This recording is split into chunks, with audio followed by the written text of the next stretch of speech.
Good evening. I'm Anatoly Anatolisova, and this is Patriots Must Rise. People have said over and over again, ever since 2016, maybe even 2015, when Donald Trump announced his candidacy for the presidency. Um, I don't like his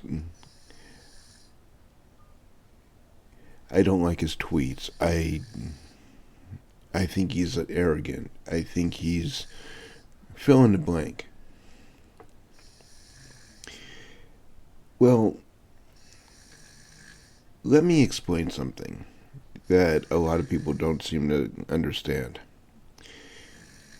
In order for you to have the balls to actually run for the highest office of the land, you have to be a bit narcissistic. That's not necessarily a bad thing. However, where narcissism or some kind of self-delusion really becomes destructive to the country is when somebody that's completely unqualified for the office decides to run or is talked into running by some kind of deep state operative.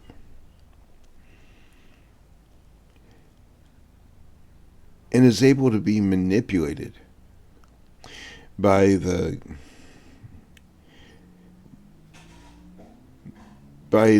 establishment's bureaucracies, activists, the deep state in general. That's what we saw with Joe Biden. That's what we're seeing with Kamala Harris.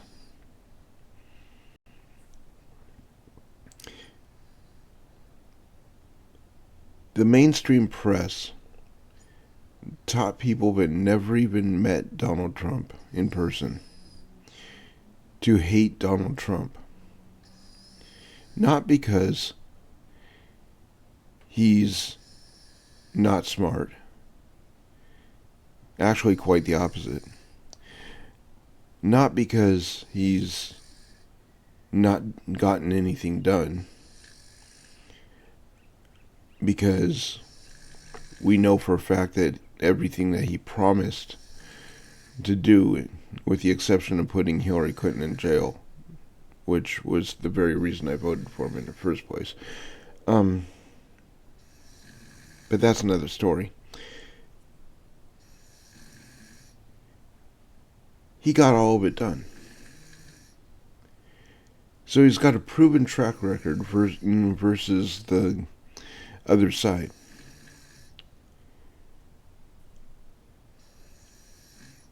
And what I've noticed is even on the local levels, in Washington State, Marie Perez versus Joe Kent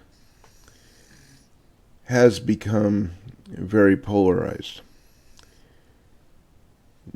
Joe Kent's running a clean campaign. He's not mudslinging against Marie Perez.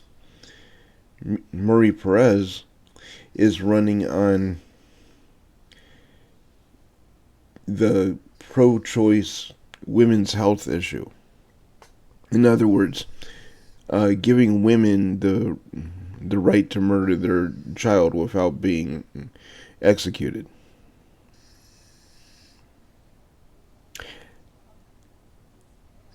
I agree with Joe Kent. I agree with Donald Trump. Murder is murder.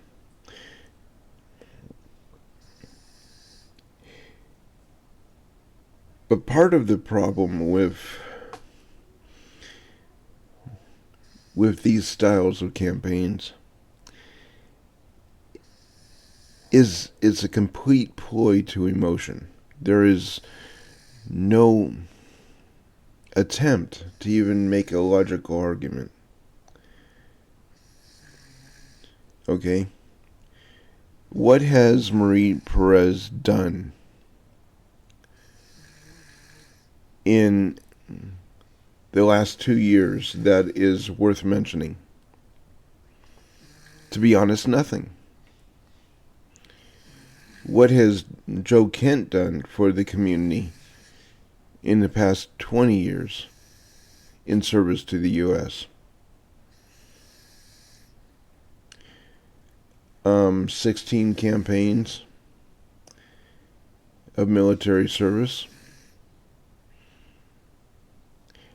Iraq, Afghanistan, Libya, and a few others.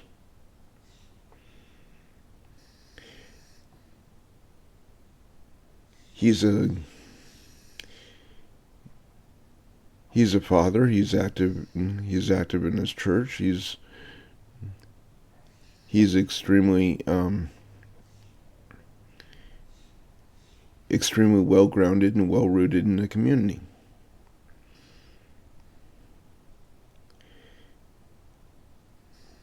The left paints him as an angry man that is full of hate,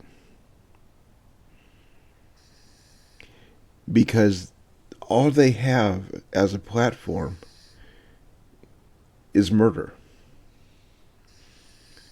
That's why they're running on the abortion issue. On the national stage, it's the same thing.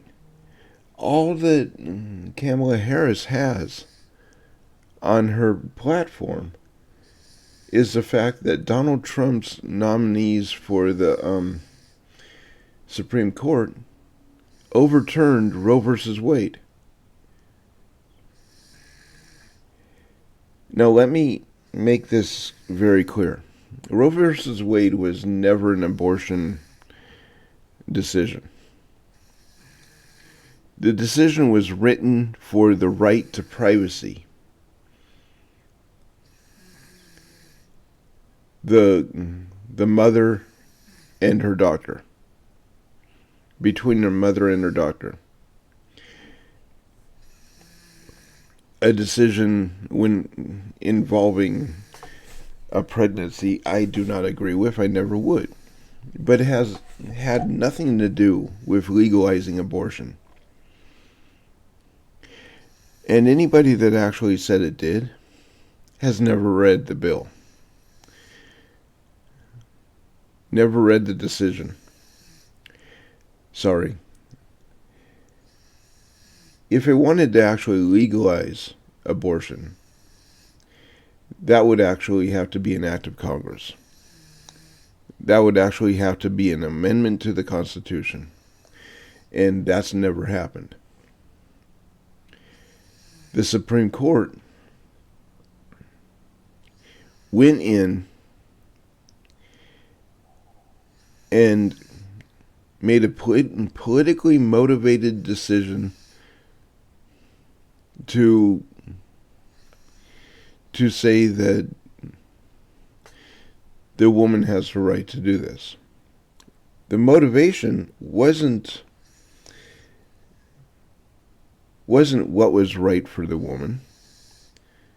Had nothing to do with that. Had to do with the fact that industry was realizing that if women were not able to have their abortions,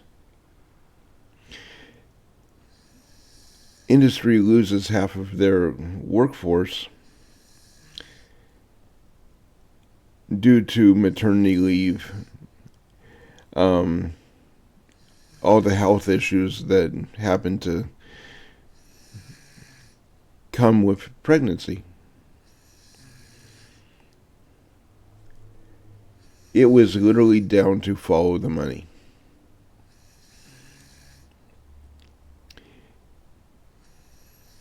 But yes, the mainstream press once again makes it into some kind of constitutional right to murder your child. A right that was never given to you by Roe versus Wade, never given to you by the Constitution. And by the way, a presumed right to privacy was never guaranteed by the Constitution either. So, I think it's time that people actually got one of those dime store pocket constitutions, put it in their pocket, maybe every now and then opening up, doing something called reading, and possibly making informed decisions about what they're voting for.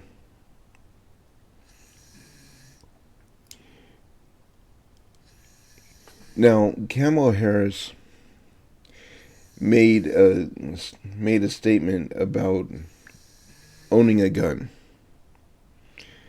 And I've said before that I don't put clips into the podcast because usually by the time I get around to doing it, everybody's seen them anyway. And if you haven't seen them, they're easy enough to find. They're probably duplicated on YouTube 1,000 times already. But Kamala Harris was asked by a reporter after the debate with Trump, what kind of gun do you own? When you ask a gun owner what kind of gun he or she owns, they'll go with the brand name, but they'll also go with the model and the caliber. She just makes a vague answer, a Glock. Of course it's a Glock. It's the most common gun that you could possibly own. And there's so many of them on the street that you could get them for very cheap without actually going through a background check. By the way, I've done the background check. I've looked for the paperwork for Kamala Harris. There is nothing. So if she owns a gun, it's not legal.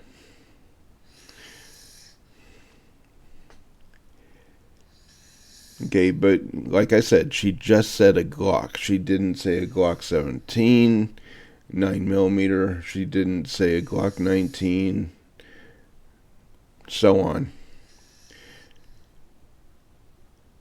Meaning, either she really doesn't know her gun, she doesn't own a gun, and she was absolutely lying about it, or it's been so long since she's actually picked it up that she doesn't know what she owns. Anyway, her credibility with that statement went out the window for a lot of people, and rightfully so.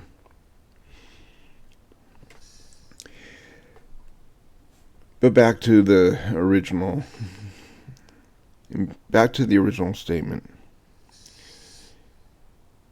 We can't afford to vote with emotion in any election. I get very tired of hearing people say, I don't like Donald Trump's tweets, or he can be very, very bombastic. That was a word that my wife used. Well, look at the results of what bombastic or narcissistic did in the 4 years that he was in. We had 4 years without any wars on the international political landscape. On the geopolitical landscape, there was literally peace. Even Ukraine and Russia were about to go to the peace tables before Biden stole the office.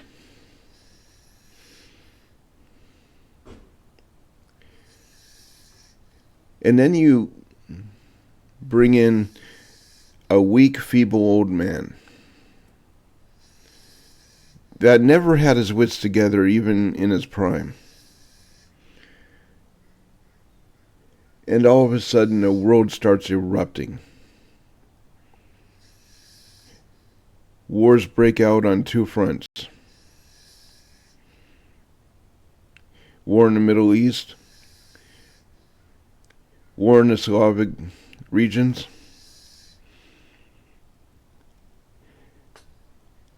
and NATO is throwing money at both of them with no results other than lining the pockets of elected officials.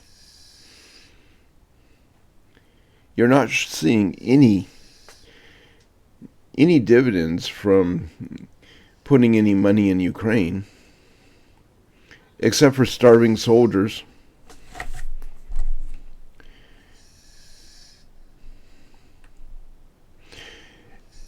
Except for starving soldiers and an incredible amount of debt from every nation that has been involved with supporting the war effort in Ukraine. Meanwhile, the crook known as Vladimir Zelensky is lining pockets with the world's money. I believe the same thing is happening in the Middle East, but I can't prove that. I don't know anybody in the Middle East.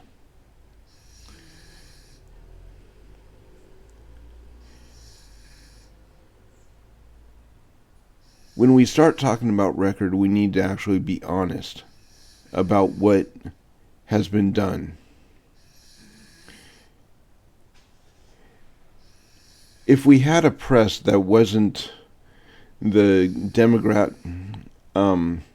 propaganda arm that was actually doing its job and holding these politicians accountable, that would be completely different than what we have now. But we don't.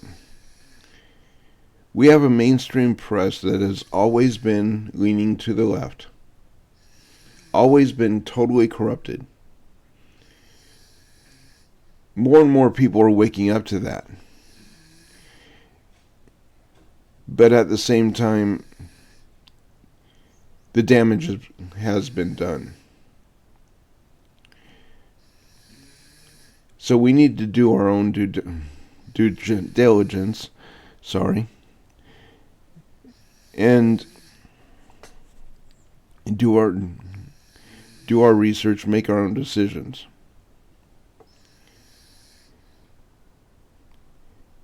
When John Kerry actually says that the problem with social media is that we can't control the narrative anymore.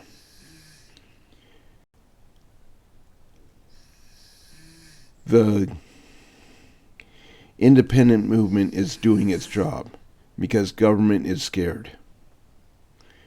And so they should be. I'm Anatoly Anatoly. This is what I have for today. Please like, subscribe, live free, die well.